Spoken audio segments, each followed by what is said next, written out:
Hi hello friends, ನಮಸ್ಕಾರ. ನಾನು ಇವತ್ತು ನಿಮಗೆ ಒಂದು ಒಳ್ಳೆ ಈವ್ನಿಂಗ್ ಸ್ನ್ಯಾಕ್ಸ್ನ ಹಾಗೂ ಏನಪ್ಪ ಇದೆ ಅಂದರೆ ಫ್ರೆಂಚ್ ಫ್ರೈಸ್ ಹೇಗೆ ಮಾಡೋದಂತ ತೋರಿಸ್ಕೊಡ್ತಾ ಇದ್ದೀನಿ. ಬನ್ನಿ ವಿಡಿಯೋ ನೋಡೋಣ. ವಿಡಿಯೋ ಕೊನೆವರೆಗೆ ಸ್ಕಿಪ್ ಮಾಡದೆ ನೋಡಿ. ಮೊದಲಿಗೆ ನಾನು ಇಲ್ಲಿ ಚಿಪ್ಸ್ ಮಾಡುವ ಆಲೂಗಡ್ಡೆನ ನೀವು ತೊಗೋಬೇಕು. ನಾವು ಪಲ್ಯ ಮಾಡ್ತೀವಲ್ವ, ಆ ಆಲೂಗಡ್ಡೆ ತೊಗೊಂಡ್ರೆ ಖಂಡಿತವಾಗ್ಲೂ ಈ ರೆಸಿಪಿನ ನಿಮಗೆ, ಈ ಸ್ನ್ಯಾಕ್ಸ್ನ ನಿಮಗೆ ಮಾಡೋಕ್ಕೆ ಬರೋದಿಲ್ಲ. ಹಾಗಾಗಿ ಚಿಪ್ಸ್ ಮಾಡುವಂತಹ ಆಲೂಗಡ್ಡೆ ಏನಿರುತ್ತಲ್ಲ, ಆ ಪೊಟ್ಯಾಟೋನ ನೀವು ತೊಗೋಬೇಕು. ನಾನು ಇಲ್ಲಿ 3 ಪೊಟ್ಯಾಟೋನ ತೊಗೊಂಡಿದ್ದೀನಿ. ನಿಮಗೆ ಬೇಕಾದರೆ ನೀವು 2 ಆದರೂ ತೊಗೋಬೋದು, 4 ಆದರೂ ತೊಗೋಬೋದು. ನಾನು ಇಲ್ಲಿ 3 ಪೊಟ್ಯಾಟೋನ ತೊಗೊಂಡಿದ್ದೀನಿ. ಚೆನ್ನಾಗಿ ಮೇಲೆ ಸಿಪ್ಪೆಯನ್ನು ತೆಗಿತಾ ಇದ್ದೀನಿ. ಸಿಪ್ಪೆನ ಕ್ಲೀನಾಗಿ ತೆಗಿಬೇಕು. ನೋಡಿ, ಈ ಥರ ಇದ್ದರೆ ನೀವು ಚೆನ್ನಾಗಿ ಅದನ್ನು ತಕ್ಕೋಬೇಕು. ಆಲ್ಮೋಸ್ಟು ಪೊಟ್ಯಾಟೊ ಜಾಸ್ತಿ ಉದ್ದ ಮತ್ತು ದೊಡ್ಡ ಇರುವಂತಹ ಪೊಟ್ಯಾಟೋವನ್ನು ತೊಗೊಳ್ಳೋದ್ರಿಂದ ಫ್ರೆಂಚ್ ಫ್ರೈಸ್ ಜಾಸ್ತಿ ಉದ್ದ ಬರುತ್ತೆ, ಹೆಚ್ಚೋಕ್ಕೂ ಕೂಡ ಚೆನ್ನಾಗಿ ಬರುತ್ತೆ. ನೋಡಿ, ಈಗ ಸಿಪ್ಪೆನ ತೆಗಿದ್ದೀನಿ. ಈಗ ಚೆನ್ನಾಗಿ ಅದನ್ನು ಕಟ್ ಮಾಡ್ಕೊಳ್ತಾ ಇದ್ದೀನಿ. ಈ ಥರ 1ರಲ್ಲಿ 4 ಭಾಗ ಮಾಡಿಕೊಂಡು ಚೆನ್ನಾಗಿ ನಿಮ್ಗೆ ಎಷ್ಟು ಉದ್ದ ಬೇಕು, ಉದ್ದನೆಯ ಆಲೂಗಡ್ಡೆಯನ್ನು ತೊಗೊಂಡ್ರೆ ಫ್ರೆಂಚ್ ಫ್ರೈಸ್ ಅಷ್ಟು ಚೆನ್ನಾಗಿ ಉದ್ದ ಬರುತ್ತೆ. ಹಾಗಾಗಿ ನಾನು ತೋರಿಸ್ತಾ ಇದ್ದೀನಿ. ಈ ಥರ ನೀಟಾಗಿ ಚೆನ್ನಾಗಿ ಕಟ್ ಮಾಡ್ಕೋಬೇಕು. ನೀವೇ ನೋಡ್ತಿರ್ಬೋದು. ನೋಡಿ, ಆಲೂಗಡ್ಡೆ ಸ್ವಲ್ಪ ಚಿಕ್ಕದಾಗಿದೆ, ಹಾಗಾಗಿ ಫ್ರೆಂಚ್ ಫ್ರೈಸ್ ಸ್ವಲ್ಪ ಚಿಕ್ಕದಾಗುತ್ತೆ. ನೀವು ದೊಡ್ಡ ಆಲೂಗಡ್ಡೆ ತೊಗೊಂಡ್ರೆ ಫ್ರೆಂಚ್ ಫ್ರೈಸ್ ಸ್ವಲ್ಪ ದೊಡ್ಡದೇ ಉದ್ದುದ್ದನೆಯಾಗಿ ಚೆನ್ನಾಗಿ ಬರುತ್ತೆ. ನೋಡಿ, ಈ ಥರ ನಾನು ಕಟ್ ಮಾಡ್ಕೊಳ್ತಾ ಇದ್ದೀನಿ. ನೋಡಿ, ನಿಮಗೆ ಮನೆಯಲ್ಲಿ ಈವ್ನಿಂಗ್ ಸ್ನ್ಯಾಕ್ಸ್ಗು ಅಥವಾ ಸಾಟರ್ಡೆ ಅಥವಾ ಸಂಡೇ ನೀವು ಮನೇಲಿ ಫ್ರೀ ಇದ್ದಾಗ ಈ ಥರದ ಸ್ನ್ಯಾಕ್ಸನ್ನು ಹೊರಗಡೆ ತಿನ್ನೋದಕ್ಕಿಂತಲೂ ಮನೆಯಲ್ಲೇ ನೀವು ಮಕ್ಳಿಗೆ ಮಾಡಿಕೊಟ್ರೆ ತುಂಬ ಚೆನ್ನಾಗಿರುತ್ತೆ. ನೋಡಿ, ನಾನು ನಿಮಗೆ ತೋರಿಸ್ತಾ ಇದ್ದೀನಿ. ಈ ಥರ ಚೆನ್ನಾಗಿ ಕಟ್ ಮಾಡ್ಕೋಬೇಕು. ನೋಡಿ, ಉದ್ದನೆ ಆಲೂಗಡ್ಡೆ ಇರೋದ್ರಿಂದ ಎಷ್ಟು ಚೆನ್ನಾಗಿ ಉದ್ದನೆಯ ಫ್ರೆಂಚ್ ಫ್ರೈಸ್ ಕಟ್ ಮಾಡ್ಕೊಳ್ತಾ ಇದ್ದೀನಿ. ನೀವೇ ನೋಡ್ತಿರ್ಬೋದು. ಜಾಸ್ತಿ ದಪ್ಪನೂ ಆಗಿರಬಾರ್ದು, ಜಾಸ್ತಿ ತೆಳುವಾಗಿ ಇರಬಾರ್ದು, ಮೀಡಿಯಮ್ ಆಗಿ ನೀವು ಈ ಥರ ಕಟ್ ಮಾಡ್ಕೋಬೇಕು. ನೋಡಿ, ಈ ಥರ ಚೆನ್ನಾಗಿ ಕಟ್ ಮಾಡ್ಕೋಬೇಕು. ನೋಡಿ, ನಾನು ಹೇಳಿದ್ನಲ್ಲ, ಚಿಪ್ಸ್ ಮಾಡುವ ಆಲೂಗಡ್ಡೆನ ನೀವು ತೊಗೊಳ್ಬೇಕು. ಈಗ ನೀವು ನೋಡ್ತಿರ್ಬೋದು, ನಾನು ಒಂದು ಪಾತ್ರೆಗೆ ನೀರನ್ನು ಹಾಕಿ ಚೆನ್ನಾಗಿ ಕುದಿಲಿಕ್ಕೆ ಬಂದಾಗ ಆಲೂಗಡ್ಡೆಯನ್ನು, ಹೆಚ್ಚಿರುವಂಥ ಆಲೂಗಡ್ಡೆಯನ್ನು ಚೆನ್ನಾಗಿ ಫ್ರೆಂಚ್ ಫ್ರೈಸನ್ನು ಹಾಕಿ ಸ್ವಲ್ಪ ಉಪ್ಪನ್ನು ಹಾಕಿ ಒಂದು 2ರಿಂದ 3 ನಿಮಿಷ ಮಾತ್ರ ಕುದಿಸ್ಬೇಕು. ನೀವು ಜಾಸ್ತಿ ಏನಾದರೂ ಕುದಿಸಿದರೆ ನಿಜವಾಗ್ಲೂ ಫ್ರೆಂಚ್ ಫ್ರೈಸ್ ನಿಮಗೆ ರೆಡಿ ಆಗೋಲ್ಲ. ಜಸ್ಟ್ ಒಂದು ಸ್ಪ್ಲ್ಯಾಶ್ ಮಾಡಿದರೆ ಸ್ವಲ್ಪ ಲೇಟಾಗಿ ಇದಾಗಬೇಕು. ಆ ಥರ ಬಂದಾಗ ನೀವು ಅದನ್ನು ಆಫ್ ಮಾಡಬೇಕು. ಜಾಸ್ತಿ ಬಿಸಿ ಮಾಡಲಿಕ್ಕೆ ಹೋಗಬೇಡಿ. ಸ್ವಲ್ಪ ಒಂದು 2ರಿಂದ 3 ನಿಮಿಷ ಮಾತ್ರ ನೀರಲ್ಲಿ ಕುದಿಸ್ಬೇಕು ಅಷ್ಟೇ. ಈಗ ತಣ್ಣ ಬಟ್ಟೆಯಲ್ಲಿ ಚೆನ್ನಾಗಿ ಅದನ್ನು ಆರಲಿಕ್ಕೆ ಬಿಡಬೇಕು. ಆರಿದ ನಂತರ ಈ ನೋಡಿ, ಒಂದು ಬಾಣಲಿಗೆ ಎಣ್ಣೆಯನ್ನು ಹಾಕ್ಕೊಂಡು, ಎಣ್ಣೆ ಹೈ ಫ್ಲೇಮಲ್ಲಿ ಚೆನ್ನಾಗಿ ಫ್ರೈ ಆಗಿರಬೇಕು. ಆಗ ಮಾತ್ರ ನಿಮಗೆ ಫ್ರೆಂಚ್ ಫ್ರೈಸ್ ಕ್ರಿಸ್ಪಿಯಾಗಿ ಸ್ಪೈಸಿಯಾಗಿ ರೆಡಿ ಆಗುತ್ತೆ. ನೋಡಿ, ಹೈ ಫ್ಲೇಮಲ್ಲಿ ಎಣ್ಣೆಯನ್ನು ಚೆನ್ನಾಗಿ ಬೇಯಿಸ್ಕೋಬೇಕು. ನೋಡಿ, ನಾನು ನಿಮಗೆ ತೋರಿಸ್ತಾ ಇದ್ದೀನಿ. ಒಂದು 3 ನಿಮಿಷ ಮಾತ್ರ ಇದನ್ನು ಬೇಯಿಸ್ಕೋಬೇಕು. ನೀವು ಬೇಕಿದ್ದರೆ ಇದನ್ನು ಒಂದು ವಾರನೂ ಫ್ರಿಜ್ಜಲ್ಲಿ ಇಟ್ಕೊಂಡು ನೀವು ಇದನ್ನು ತಿನ್ಬೋದು. ಫ್ರಿಜ್ ಇಲ್ಲ ಅನ್ನೋರು 2 ಟೈಮ್ ಇದನ್ನು ಎಣ್ಣೆಯಲ್ಲಿ ಫ್ರೈ ಮಾಡ್ಕೊಳ್ಬೇಕಾಗುತ್ತೆ.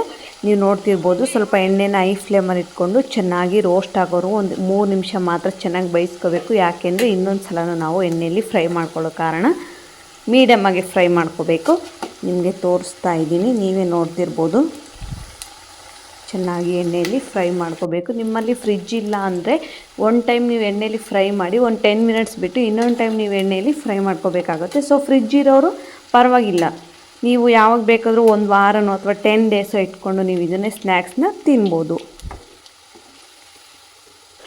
ನೀವೇ ನೋಡ್ತಿರ್ಬೋದು. ನೋಡಿ, ಒಂದು 3 ನಿಮಿಷ ಮಾತ್ರ ನಾನು ಎಣ್ಣೆಯಲ್ಲಿ ಚೆನ್ನಾಗಿ ಫ್ರೈ ಮಾಡ್ಕೊಂಡಿದ್ದೀನಿ. ಈಗ ಇದನ್ನು ತೆಗಿಬೇಕು. ನೋಡಿ, ಈ ಥರ ಜಾಸ್ತಿ ರೋಸ್ಟ್ ಆಗಿಲ್ಲ, ಮೀಡಿಯಮ್ ಆಗಿ ರೋಸ್ಟ್ ಮಾಡ್ಕೊಂಡಿದ್ದೀನಿ. ಈಗ ಸ್ವಲ್ಪ ಅದನ್ನು ತಗೋಬೇಕು. ನೋಡಿ, ನಿಮಗೆ ತೋರಿಸ್ತಾ ಇದ್ದೀನಿ, ನೀವೇ ನೋಡ್ತಿರ್ಬೋದು. ಈಗ ಇದನ್ನು ಒಂದು ಬಾಕ್ಸ್ಗೆ ಹಾಕಿಡಬೇಕು. ಬಾಕ್ಸಲ್ಲಿ ಹಾಕಿ ಡೈರೆಕ್ಟಾಗಿ ನೀವು ಫ್ರಿಜ್ಜಲ್ಲಿ 1 ಅವರ್ ಇಡಬೇಕು. ಫ್ರಿಜ್ಜಲ್ಲಿ 1 ಅವರ್ ಇದನ್ನು ಬಾಕ್ಸನ್ನು ಕ್ಲೋಸ್ ಮಾಡಿ ಇಡಬೇಕು. ಸ್ವಲ್ಪ ಎಣ್ಣೆ ಎಲ್ಲ ಚೆನ್ನಾಗಿ ಫ್ರೈ ಇಳಿದ ತಕ್ಷಣ ನೀವು ಒಂದು ಬಾಕ್ಸಲ್ಲಿ 1 ಅವರ್ ಆಗಲಿ ಇಡಬೇಕು. ಮೇಡಮ್, ನಮ್ಮ ಹತ್ರ ಫ್ರಿಜ್ ಇಲ್ಲ ಅನ್ನೋರು ಪರವಾಗಿಲ್ಲ, ನೀವು 2 ಟೈಮ್ ಆದರೂ 1 ಟೈಮ್ ಎಣ್ಣೆಯಲ್ಲಿ ಫ್ರೈ ಮಾಡ್ಕೊಂಡು ಒಂದು 10 ಮಿನಿಟ್ಸ್ ಬಿಟ್ಟು ಇನ್ನೊಂದು ಟೈಮ್ ನೀವು ಎಣ್ಣೆಯಲ್ಲಿ ಫ್ರೈ ಮಾಡ್ಕೋಬೇಕು. ನೋಡಿ, 1 ಅವರ್ ಆದಮೇಲೆ ನಾನು ತೆಗೆದು ಈಗ ಮತ್ತೆ ಎಣ್ಣೆ ಕಾದಿರುವಂಥ ಎಣ್ಣೆಯಲ್ಲಿ ಚೆನ್ನಾಗಿ ಫ್ರೈ ಮಾಡ್ಕೊಳ್ತಾ ಇದ್ದೀನಿ. ನಿಮಗೆ ಒರಿಜಿನಲ್ ಫ್ಲೇವರ್ ಬೇಕು ಅಂದರೆ ಖಂಡಿತವಾಗ್ಲೂ 1 ಅವರ್ ನೀವು ಫ್ರಿಜ್ಜಲ್ಲಿ ಇಡಬೇಕಾಗುತ್ತೆ. ಹಾಗೆ ಮಾತ್ರ ನೀವು ಫ್ರೆಂಚ್ ಫ್ರೈಸ್ ಸೇಮ್ ರೆಸ್ಟೋರೆಂಟ್ಗಳಲ್ಲೋ ಅಥವಾ ಕೆಫೆಗಳಲ್ಲ ಯಾವ ಥರ ಫ್ರೆಂಚ್ ಫ್ರೈಸ್ ಇರುತ್ತೆ, ಒರಿಜಿನಲ್ ಫ್ರೆಂಚ್ ಫ್ರೈಸ್ ಬೇಕು ಅಂದರೆ ಕನಿಷ್ಠ 1 ಅವರ್ ನೀವು ಫ್ರಿಜ್ಜಲ್ಲಿ ಇಡಬೇಕಾಗುತ್ತೆ. ಫ್ರಿಜ್ ಇಲ್ಲ ಅನ್ನೋರು ಪರವಾಗಿಲ್ಲ, ಒಂದು 10 ಮಿನಿಟ್ಸ್ ಬಿಟ್ಟು ಹೇಳಿದ್ನಲ್ಲ ಅದೇ ಥರ ನೀವು ಫ್ರೈ ಮಾಡ್ಕೋಬೋದು. ನೀವೇ ನೋಡ್ತಿರ್ಬೋದು ಎಷ್ಟು ಕ್ರಿಸ್ಪಿಯಾಗಿ ಎಷ್ಟು ರೋಸ್ಟಾಗಿ ಫ್ರೆಂಚ್ ಫ್ರೈಸ್ ರೆಡಿಯಾಗಿದೆ ಅಂದರೆ ಮಕ್ಕಳು ಕೂಡ ತುಂಬ ಇಷ್ಟಪಡ್ತಾರೆ. ಈವ್ನಿಂಗ್ ಸ್ನ್ಯಾಕ್ಸ್ಗೂ ಅಥವಾ ನೀವು ಮಕ್ಕಳಿಗೆ ಲಂಚ್ ಬಾಕ್ಸ್ ಕಟ್ಟಿದಾಗ ಸೈಡ್ ಸ್ನ್ಯಾಕ್ಸ್ಗೂ ಇಟ್ಟರೆ ಅವರು ಕೂಡ ತುಂಬ ಖುಷಿಯಾಗುತ್ತೆ, ಅವರು ಕೂಡ ತುಂಬ ಚೆನ್ನಾಗಿ ಇಷ್ಟಪಟ್ಟು ಕೂಡ ತಿಂತಾರೆ. ನೀವೇ ನೋಡ್ತಿರ್ಬೋದು ಎಷ್ಟು ರೋಸ್ಟಾಗಿ ನಾನು ಫ್ರೈ ಮಾಡ್ಕೊಳ್ತಿದ್ದೀನಿ ಅಂತ. ನಿಮ್ಗೆ ಎಷ್ಟು ಬೇಕೋ, ನಮಗೆ ಜಾಸ್ತಿ ಕ್ರಿಸ್ಪಿಯಾಗಿರ್ಬೇಕಂದ್ರೆ ನೀವು ಸ್ವಲ್ಪ ಗ್ಯಾಸನ್ನು ಹೈ ಫ್ಲೇಮಲ್ಲಿ ಇಟ್ಕೊಂಡು ಚೆನ್ನಾಗಿ ಫ್ರೈ ಮಾಡ್ಕೋಬೇಕಾಗುತ್ತೆ. ಪರವಾಗಿಲ್ಲ ಮೀಡಿಯಮ್ ಆಗಿ ಇರಬೇಕಂದ್ರೆ ಮೀಡಿಯಮ್ ಫ್ಲೇಮಲ್ಲಿ ಗ್ಯಾಸನ್ನು ಇಟ್ಕೊಂಡು ನೀವು ರೋಸ್ಟಾಗಿ ಬೇಯಿಸ್ಕೋಬೇಕಾಗುತ್ತೆ.